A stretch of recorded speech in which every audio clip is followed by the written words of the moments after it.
Hi, I'm Kaviraj from scoringtarget.com. In today's session, we are going to discuss Do Not Ask of Me, My Love question and answer for first PUC students. ಆತ್ಮೀಯ ವಿದ್ಯಾರ್ಥಿಗಳೇ, ಇವತ್ತಿನ ತರಗತಿಯಲ್ಲಿ ನಾವು ಪ್ರಥಮ PUC ವಿದ್ಯಾರ್ಥಿಗಳಿಗಾಗಿ do not ask of me my love ಅಂತಕ್ಕಂಥ ಪೊಯಮ್ನ important question ಮತ್ತು ಆನ್ಸರ್ಗಳನ್ನು discuss ಮಾಡೋಣ. ಸೊ ನಾನು ಇಲ್ಲಿವರೆಗೆ ಪ್ರಥಮ PUC ವಿದ್ಯಾರ್ಥಿಗಳಿಗಾಗಿ ಮಾಡಿರ್ತಕ್ಕಂಥ ಎಲ್ಲ ಪಾಠಗಳು ಪದ್ಯಗಳ ಸಾರಾಂಶ ಮತ್ತು ಪ್ರಶ್ನೋತ್ತರಗಳನ್ನು ವಿಡಿಯೋ ನೋಡಬೇಕಂದ್ರೆ ಅದರ ಲಿಂಕನ್ನು ಕಾಮೆಂಟ್ ಬಾಕ್ಸಲ್ಲಿ ಹಾಕಿರ್ತೀನಿ. ಸೊ ನಿಮ್ಮ ಪ್ರಥಮ PUC ನೋಟ್ಸ್ಗಳ ಲಿಂಕನ್ನು ಕೂಡ ಕಾಮೆಂಟ್ ಬಾಕ್ಸಲ್ಲಿ ಹಾಕಿರ್ತೀನಿ. ಸೊ ಅಲ್ಲಿ ಕ್ಲಿಕ್ ಮಾಡಿ ನೀವು ನೋಟ್ಸ್ಗಳನ್ನು ಪಡ್ಕೋಬೋದು. Okay, let's start the class.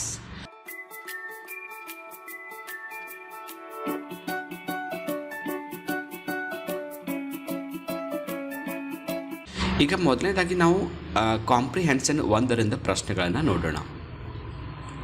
Question number 1. When does the speaker realize what he thought about love was not true? So ಕವಿ ಪ್ರೀತಿ ಬಗ್ಗೆ ಏನು ಅಂದ್ಕೊಂಡಿದ್ದ ಅದು ಸತ್ಯ ಅಲ್ಲ ಅಂತ ಯಾವಾಗ ಗೊತ್ತಾಯಿತು? Answer: the speaker saw the society there are other sorrows then love. ಕವಿಗೆ ಈ ಸಮಾಜದಲ್ಲಿ ಪ್ರೀತಿಗಿಂತಲೂ ಇತರವಾದ ಬೇರೆ ಬೇರೆ ಸಮಸ್ಯೆಗಳು ಇವೆ ಅಂತ ಗೊತ್ತಾದಾಗ he finally understood that love is an illusion. ಪ್ರೀತಿ ಅನ್ನೋದು ಒಂದು ಭ್ರಾಂತಿ ಅಂತ ಅನಿಸ್ತು. ಇಲ್ಯೂಷನ್ ಅಂದರೆ ಭ್ರಾಂತಿ ಅಂತ ಹೇಳ್ತೀವಿ. ಓಕೆ, ನಾವು move to the second question. That is the way I imagine it to be suggests. ಅಂದರೆ ಈ ಸಾಲು ನಿಮಗೆ ಏನು ಸೂಚಿಸುತ್ತದೆ ಅಂತ ನಿಮ್ಗೆ ಅದು ಪ್ರಶ್ನೆ ಕೇಳಿದ್ದಾರೆ. That is the way I imagined it to be, ಇದು ಹೀಗೆ ಇರ್ಬೋದಂತ ನಾನು ಕಲ್ಪನೆ ಮಾಡಿಕೊಂಡಿದ್ದೆ ಅಂತಕ್ಕಂಥ ಒಂದು ಸೆಂಟೆನ್ಸ್ ಇದೆ. ಅದು ಏನು ಸೂಚಿಸುತ್ತೆ? ಸೊ ಇಲ್ಲಿ ಆಪ್ಷನ್ಸ್ 3 ಕೊಟ್ಟಿದ್ದಾರೆ. A, that the speaker's concept of love is native. B, the speaker's realisation of realities. C, the speaker's view of love was just a wishful thinking ಅಂತ ಇದೆ. ಸೊ ಇದು ಸರಿಯಾದ ಉತ್ತರ option A, that's the speaker's concept of love is naive. So ಮುಂದಿನ ಪ್ರಶ್ನೆ ಹೋಗೋಣ. Third, for there are other sorrows in the world then love. Here sorrows refers to miseries of dash dash. ಈ ಜಗತ್ತಿನಲ್ಲಿ ಪ್ರೀತಿಗಿಂತಲೂ ಇನ್ನೂ ಬೇರೆ ಬೇರೆ ಸಮಸ್ಯೆಗಳಿವೆ. ಇಲ್ಲಿ ಸಾರೋಸ್ ಅಂತಕ್ಕಂಥ ವರ್ಡನ್ನು ಯೂಸ್ ಮಾಡಿದ್ದಾರೆ. ಸೊ ಇಲ್ಲಿ ಸಾರೋಸ್ ಅಂದರೆ ಯಾವುದು ಅಂತ ಕೇಳ್ತಾ ಇದ್ದಾರೆ ಪ್ರಶ್ನೆ. Option A, generated by love. B, caused by poverty and deprivation. Caused by jealousy and envy. ಇಲ್ಲಿ ಸರಿಯಾದ ಉತ್ತರ option B, caused by poverty and ಡಿಪ್ರಿವೇಷನ್.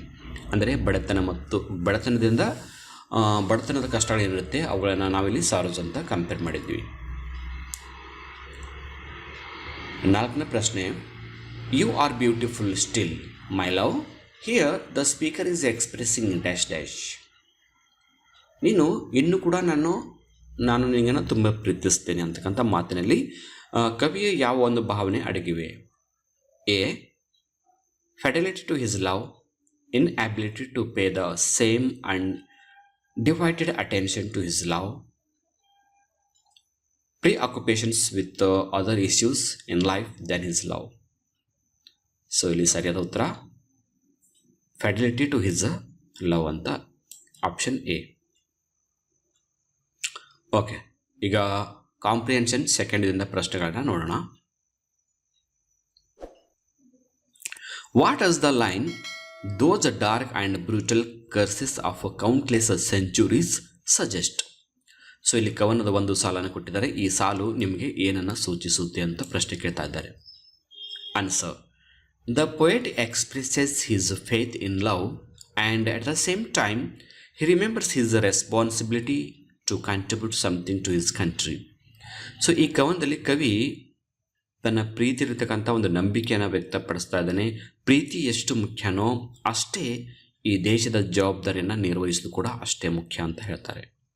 The lines, those dark and brutal curses of countless centuries suggest there are many problems of poverty and deficiency. ಅಂದರೆ ಈ ಜಗತ್ತಿನಲ್ಲಿ ಪ್ರೀತಿ ಹೊರತಾಗಿ ಇನ್ನೂ ಸಾಕಷ್ಟು ಕಷ್ಟಗಳಿವೆ. ಅದು ಬಡತನ ಆಗಿರ್ಬೋದು ಅಥವಾ ಡೆಫಿಷಿಯನ್ಸಿ ಕೊರತೆಗಳಾಗಿರ್ಬೋದು, ಅವುಗಳನ್ನು ಹೇಳ್ತಾರೆ. ಅವುಗಳನ್ನೇ ನಾವು ಏನು ಕರಿತೀವಿ, those dark and brutal curses of countless centuries ಅಂತ ಹೇಳ್ತೀವಿ. ಓಕೆ, ನೆಕ್ಸ್ಟ್ ಎರಡನೇ ಪ್ರಶ್ನೆ. What has realities of life have drawn the speaker's attention much more than the beauty of his beloved. ಕವಿಗೆ ತನ್ನ ಪ್ರಿಯತಮೆಯ ಸೌಂದರ್ಯಕ್ಕಿಂತಲೂ ಈ ಒಂದು ಜಗತ್ತಿನ ಯಾವ ಒಂದು ಹ್ಯಾಶ್ ರಿಯಾಲಿಟಿಗಳು ಅವರಿಗೆ ತುಂಬ ಗಮನವನ್ನು ಸೆಳೆದು ಅಂತ. ಹ್ಯಾಶ್ ರಿಯಾಲಿಟಿ ಅಂದರೆ ಈ ಸಮಾಜದಲ್ಲಿರ್ತಕ್ಕಂಥ ಕೆಲವೊಂದು ಪಿಡುಗುಗಳು ಅಂತ. Answer: the speaker paid attention to the realities of life rather than the beauty of his beloved. ಕವಿ ಈ ಕವನದಲ್ಲಿ ತನ್ನ ಪ್ರಿಯತಮೆಯ ಸೌಂದರ್ಯಕ್ಕಿಂತಲೂ ಈ ಒಂದು ಸಮಾಜದ, ಈ ದೇಶದ ಕಷ್ಟಗಳ ಕಡೆಗೆ ತಮ್ಮ ಗಮನವನ್ನು ಜಾಸ್ತಿ ಕೊಡ್ತಾರೆ, ಅಂದರೆ ಜೀವನದ ರಿಯಾಲಿಟಿ ಕಡೆಗೆ. His own people struggled under the cruel authorities of the powerful countries. So ತನ್ನದೇ ಜನ ಶಕ್ತಿಶಾಲಿ ರಾಷ್ಟ್ರಗಳಿಂದ ಹಿಂಸೆಗೆ ಒಳಗಾಗಿದ್ದು ಕವಿ ಇಲ್ಲಿ ನೆನೆಸ್ಕೊತಾರೆ. Everywhere dead bodies of the people are seen. ಕವಿಗೆ ಎಲ್ಲ ಕಡೆ ಸತ್ತ ಶರೀರಗಳು, ಡೆಡ್ ಬಾಡಿ ಕಾಣುತ್ತೆ. Market places are the places of dead bodies. Even market ಪ್ಲೇಸಲ್ಲಿ ಕೂಡ ಡೆಡ್ ಬಾಡಿಗಳು ಕಾಣುತ್ತೆ. The speaker's eyes had seen all the sorrows of the native people, so he had to turn toward them. So ಕವಿ ಆ ತಮ್ಮ ಸ್ಥಳೀಯವಾಗಿರ್ತಕ್ಕಂಥ ಎಲ್ಲ ಸಮಸ್ಯೆಗಳನ್ನು ಕಣ್ಣಾರೆ ಕಂಡಿರ್ತಾರೆ. ಹೀಗಾಗಿ ಆ ಸಮಸ್ಯೆ ಕಡೆಗೆ ತಮ್ಮ ಗಮನವನ್ನು ಪ್ರೀತಿಗಿಂತಲೂ ಜಾಸ್ತಿ ಆ ಕಡೆಗೆ ಅವ್ರದ್ದು ಸೆಳೆಯುತ್ತೆ. ನಾವು third question. What transformation in the perception of love do U C in the poem. ಈ ಕವನದಲ್ಲಿ ಕವಿಯ ಪ್ರೀತಿ ಯಾವ ಥರ ಒಂದು ಟ್ರಾನ್ಸ್ಫರ್ ಆಗುತ್ತೆ, ಒಂದು ಕಡೆಯಿಂದ ಇನ್ನೊಂದು ಕಡೆಗೆ ಯಾವ ಥರ ಒಂದು ವರ್ಗಾವಣೆ ಆಗುತ್ತೆ ನೋಡಿ. Answer: a transformation from imagination to reality can be seen in the perception of love. ಈ ಕವನದಲ್ಲಿ ಪ್ರೀತಿಯ ಬಗ್ಗೆ ಕಲ್ಪನೆ ಕಡೆಯಿಂದ ಸತ್ಯದ ಕಡೆಗೆ ಕವಿಯ ಒಂದು ಗಮನ ಹೋಯಿತು. ಅಂದರೆ ಕವಿಯ ಪ್ರೀತಿ ಯಾವ ಕಡೆಗೆ ಟರ್ನ್ ಆಯಿತು ಅಂದರೆ, ಮೊದಲು ಪ್ರೀತಿ ಅಂದರೆ ಇಮ್ಯಾಜಿನೇಷನ್ ಇತ್ತು, ಆನಂತರ ರಿಯಾಲಿಟಿ ಕಡೆಗೆ ಹೋಯಿತು. Every teenager lives in a world of illusions and dreams of his love. ಪ್ರತಿಯೊಬ್ಬ ವ್ಯಕ್ತಿ ಕೂಡ, ಭೂಮಿ ಮೇಲೆ ಬದುಕ್ತಕ್ಕಂಥ ಪ್ರತಿಯೊಂದು ಜೀವಿ ಕೂಡ ತನ್ನ ಪ್ರೀತಿಸಿದವರಿಗಾಗಿ ಅವರ ಬಗ್ಗೆ ಒಂದು ಕಲ್ಪನೆಯನ್ನು ಇಟ್ಕೊಂಡಿರ್ತಾರೆ, ಒಂದು ಕನಸುಗಳನ್ನು ಇಟ್ಕೊಂಡಿರ್ತಾರೆ. But when he is more mature and delves deep in the society and its problem, he realises that love is not a complete world. So ಯಾವಾಗ ಆ ಪ್ರೀತಿ ಒಂದು ಕಲ್ಪನೆ, ಕನಸು ಅಂತ ಅಂದ್ಕೊಂಡಿರ್ತಾನೋ, ಮುಂದೆ ಆ ವ್ಯಕ್ತಿ ಮೇಚರ್ ಆದ ನಂತರ, ಅಂದರೆ ವಯಸ್ಸಿಗೆ ಬಂದ ನಂತರ, ತಿಳುವಳಿಕೆಯನ್ನು ಬಂದ ನಂತರ ಅವನಿಗೆ ಅವಾಗ ಗೊತ್ತಾಗುತ್ತೆ ಈ ಸಮಾಜ ಅಂದ್ರೇನು, ಕಷ್ಟಗಳು ಹೆಂಗಿರುತ್ತೆ, ರಿಯಾಲಿಟಿ ಏನಿದೆ. He realises that love is not a complete world. ಪ್ರೀತಿನೇ ಕಂಪ್ಲೀಟ್ ವರ್ಲ್ಡ್ ಅಲ್ಲ, ಇಡೀ ದೇಶ ಅಲ್ಲ. And there are other more important issues out there. ಪ್ರೀತಿ ಹೊರತಾಗಿ ಕೂಡ ಇನ್ನೂ ಸಾಕಷ್ಟು ವಿಷಯಗಳು ಇವೆ ಅಂತ ಕವಿಗೆ ಅನಿಸುತ್ತೆ. ನಾವೀಗ ಕಾಂಪ್ರಿಹೆನ್ಷನ್ ಥರ್ಡ್ದಿಂದ ಪ್ರಶ್ನೆಗಳನ್ನ ನೋಡೋಣ. Question number 1. At the end of the poem, we feel the speaker does not love his beloved less, but the suffering humanity more. Do you agree? ಅಂದರೆ ಕವಿ ತನ್ನ ಪ್ರಿಯತಮೆಯನ್ನ ಕಡಿಮೆಯನ್ನು ಪ್ರೀತಿಸ್ತಾ ಇರಲಿಲ್ಲ, ಆದರೆ ಈ ಹ್ಯೂಮ್ಯಾನಿಟಿ ಬಗ್ಗೆ ಜಾಸ್ತಿ ಪ್ರೀತಿಯನ್ನು ಹೊಂದಿದ್ದರು. ಅಂದರೆ ಪ್ರಿಯತಮೆಯನ್ನ ಕೂಡ ಪ್ರೀತಿಸ್ತಾ ಇದ್ದರು ಮತ್ತು ಸಮಾಜದ ಕಷ್ಟಗಳಿಗೆ ಕೂಡ ಸ್ಪಂದಿಸ್ತಾ ಇದ್ದರು ಅನ್ನೋದ್ರ ಬಗ್ಗೆ. Do you agree? ಈ ಮಾತನ್ನು ಒಪ್ಕೋತೀರಾ ಅಂತ. Answer: yes, I agri.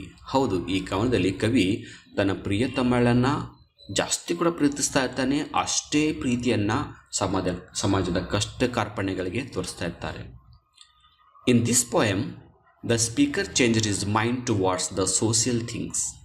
ಕವಿ ಪ್ರೀತಿ, ಆ ಒಂದು ಕಲ್ಪನೆ, ಆ ಕನಸುಗಳಿಂದ ಹೊರ ಬಂದು ಏನು ಮಾಡ್ತಾರೆ ಅಂದರೆ ಸಮಾಜದ ಕಷ್ಟಗಳ ಕಡೆಗೆ ಜಾಸ್ತಿ ಗಮನವನ್ನು ಕೊಡ್ತಾರೆ. ಅಂದರೆ ಅವ್ರ ಪ್ರೀತಿ ಈ ಥರ ವರ್ಗಾವಣೆ ಆಗುತ್ತೆ. The subject of the country struggled without freedom. ಅಂದರೆ ಈ ದೇಶ ಸ್ವಾತಂತ್ರ್ಯ ಆಗಬೇಕಂದ್ರೆ ಎಷ್ಟು ಕಷ್ಟಪಟ್ಟಿದೆ, ಎಷ್ಟು ಹೋರಾಟ ಮಾಡಿದೆ ಅನ್ನೋದ್ರ ಬಗ್ಗೆ. He started his focus on the suffering people who had cruelly been killed by the oppressed. ಅವರು ಈ ತುಳಿತಕ್ಕೊಳಗಂಥ ಜನ ಅಥವಾ ಆಳ್ವಿಕೆಗೆ ಒಳಪಟ್ಟಂತೆ ಎಷ್ಟೋ ಜನರು ಇವತ್ತು ಸಾವು ನೋವಾಗಿದೆ, ಅವ್ರ ಬಗ್ಗೆ ಫೋಕಸ್ ಮಾಡ್ತಾ ಇದ್ದಾರೆ ಕವಿ ಈ ಕವನದಲ್ಲಿ. The speaker advocates the cruel barbaric attitude of the foreign countries. ವಿದೇಶಿಗಳು ನಮ್ಮ ದೇಶವನ್ನು, ನಮ್ಮ ದೇಶದ ಜನರನ್ನು ಯಾವ ಥರ ದೋಚಿದ್ರು, ಯಾವ ಥರ ಹಿಂಸೆ ಕೊಟ್ಟರು ಅನ್ನೋದ್ರ ಬಗ್ಗೆ ಕವಿ ಆ ಕಡೆಗೆ ತಮ್ಮ ಪ್ರೀತಿಯನ್ನು ಟ್ರಾನ್ಸ್ಫರ್ ಮಾಡ್ತಾರೆ.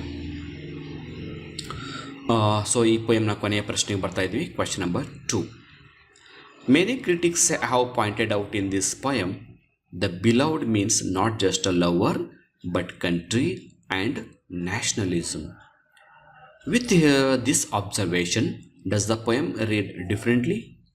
ಸೊ ಸಾಕಷ್ಟು ಒಂದು ವಿಮರ್ಶಕರು, ಕ್ರಿಟಿಕ್ಸ್ ಅಂದರೆ ಯಾರು? ವಿಮರ್ಶಕರು. ಈ ಕವನ ಅಂದರೆ, ಈ ಕವನದಲ್ಲಿ ಬರ್ತಕ್ಕಂಥ ದ ಬಿಲವ್ಡ್, ಪ್ರಿಯತಮೆ. ಪ್ರಿಯತಮೆ ಅಂದರೆ ಕೇವಲ ಲವರ್ ಅಲ್ಲ, ಪ್ರಿಯತಮೆ ಅಂದ್ರೇನು? ದೇಶದ ಪ್ರೀತಿ, ರಾಷ್ಟ್ರೀಯತೆ ಅಂತ ಹೇಳ್ತಾರೆ. ನ್ಯಾಷನಲಿಸಮ್ ಅಂದರೆ ರಾಷ್ಟ್ರೀಯತೆ. ಅಂದರೆ ಪ್ರೀತಿ ಅಂದರೆ ಕೇವಲ ಲವ್ವರ್ನ ಪ್ರೀತಿಸೋದು ಪ್ರೀತಿ ಅಲ್ಲ, ಈ ದೇಶವನ್ನು ಪ್ರೀತಿಸೋದು ಕೂಡ ಪ್ರೀತಿ, ಈ ದೇಶದ ಬಗ್ಗೆ ರಾಷ್ಟ್ರೀಯ ಭಾವನೆಯನ್ನು ಬೆಳೆಸ್ಕೊಳ್ಳೋದು ಕೂಡ ಪ್ರೀತಿ ಅಂತ ಕವನದಲ್ಲಿ ಇಲ್ಲಿ ವಿಮರ್ಶಕರು ಹೇಳ್ತಾರೆ. ವಿಮರ್ಶಕರು ಹೇಳಿದಂಥ ಈ ಮಾತು ನಾವು ಅರ್ಥ ಮಾಡಿಕೊಂಡಾಗ ಈ ಕವನ ಬೇರೆ ರೀತಿ ಅರ್ಥ ಕೊಡುತ್ತಾ ಅಂತ ಕೇಳಿದ್ದಾರೆ. ಎಸ್, ಹೌದು. Answer: the speaker loved his country more than his love.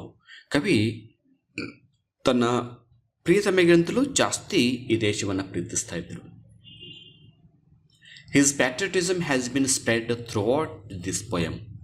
ಈ ಕವನದ ಇಡೀ ಕವನದಲ್ಲಿ ಅವರ ದೇಶ ಪ್ರೇಮ ಎದ್ದು ಕಾಣುತ್ತೆ. He cares for his people who suffered in the hands of foreigners. ವಿದೇಶಿಗರು ತಮ್ಮ ದೇಶದ ಜನರನ್ನು ಎಷ್ಟು ನರಳಾಡಿಸಿದ್ದಾರೆ ಅಂತ ಕವಿ ಕೇರ್ ಮಾಡ್ತಾರೆ. He had given more importance to sorrows in the world rather than his personal love. ತನ್ನ ವೈಯಕ್ತಿಕ ಪ್ರೀತಿಗಿಂತಲೂ ಈ ದೇಶದಲ್ಲಿ ಜನ ಅನುಭವಿಸಿದಂಥ ಕಷ್ಟಗಳ ಕಡೆಗೆ ಅವರು ಜಾಸ್ತಿ ಫೋಕಸನ್ನು ಮಾಡ್ತಾರೆ.